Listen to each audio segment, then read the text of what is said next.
હું હંમેશા ધ્યાન રાખતો હોઉં છું કે એમાં કોઈ મુદ્દો ભટકી ન જાય. અને મિત્રો મહામંથનમાં પણ હતો, તમે જોયું હશે, કાર્યક્રમ ચલાવતો તો મહામંથન તો 5 વર્ષ ચાલ્યું, એમાં લાખો કરોડો લોકો આમાં જોડાયા. સાંજે કર્ફ્યુ લાગી જતો તો મોટા ભાગે મુદ્દાઓ ખેડૂતોના હતા, કારણ કે ખેડૂતોનું કોઈ બોલતું નથી, ઉદ્યોગપતિઓના બધા બોલે છે. ઉદ્યોગપતિઓ ક્યારે આંદોલન કર્યું હોય કે ઉપવાસ ઉપર બેઠા હોય કે ક્યારે બન્યું નથી.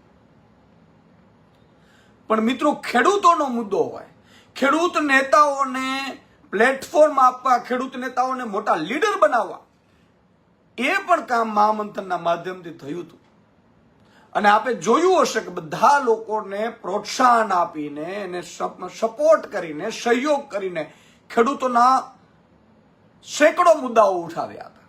એ પાક વીમો હોય, બિયારણની વાત હોય, સહાયની વાત હોય, ખેડૂતોને યોગ્ય વળતરની વાત હોય, MSPની વાત હોય. મેં સતત 5 વર્ષ સુધી, અને એ પહેલા પણ જયારે હું રિપોર્ટિંગ કરતો હતો ત્યારે પણ ખેડૂતના દીકરા તરીકે ખેડૂતના મુદ્દાઓ 15 વર્ષથી ઉપાડું છું.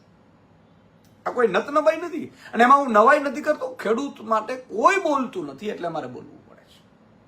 પણ મિત્રો દુઃખની વાત એ છે કે જ્યારે ખેડૂતના નામે કોઈ રાજકારણ કરે, ખેડૂતના નામે કોઈ પોલિટિકલ પાર્ટીઓ પોતે કોઈના ઈશારે જ્યારે નિવેદનો કરે ત્યારે દુઃખ બહુ થાય. અને એટલા માટે હાથ જોડીને હું પેલા ખેડૂતોની માફી માંગુ છું. આજે હું પણ રેલીમાં જોડાવાનો હતો. ખેડૂતનો જ્યાં જ્યાં મુદ્દો હોય ત્યાં આપણે કોશિશ થતી હોય કે જ્યાં બની શકે ત્યાં પહોંચીએ, મુદ્દો ઉઠાવીએ. ક્યારેક પહોંચી શકીએ, ક્યારેક કોઈ બહાર હોવાના કારણે, કામ હોવાના કારણે કે કોઈ અન્ય કારણોસર ન પણ પહોંચી શકતા હોઈએ.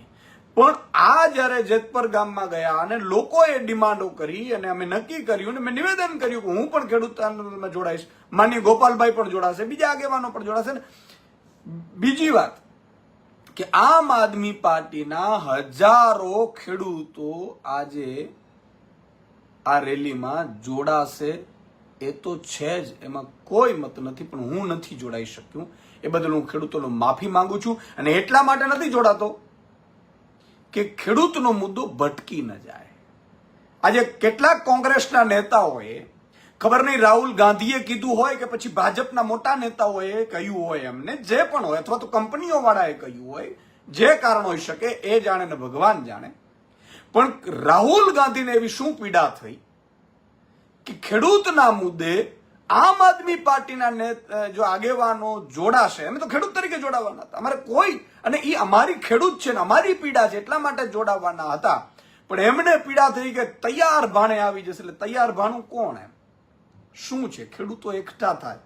આજે જેતપર ગામમાં, આજે મારે નથી કરવી પોલિટિક્સ, પણ મારે કેવું છે કે મોરબીમાં પંકજ રાણસેરિયા, આમ આદમી પાર્ટીના આગેવાન, છેલ્લા 8 દિવસથી એ સતત એક્ટિવ હતા.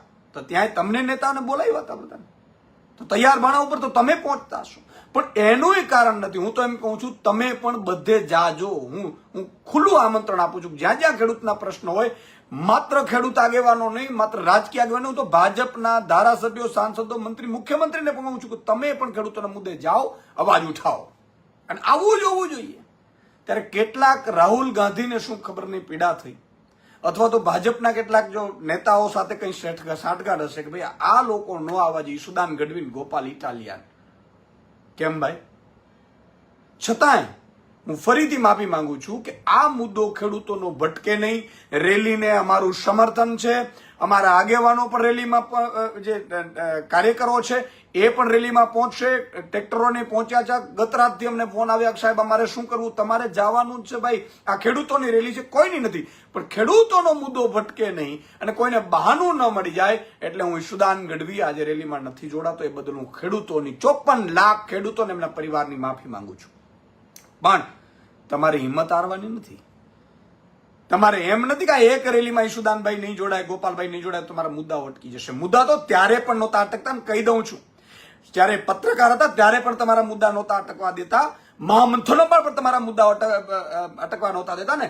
મહામંથન ગ્રાઉન્ડ ઉપર કરનાર હિન્દુસ્તાનના પહેલા પત્રકાર તરીકે પણ તમને મને જોઈન્ટ કરી અને ખેડૂતોના મુદ્દા ઉઠાવ્યા હતા. એટલે આપણે કઈ એને બેસી નથી જવાના.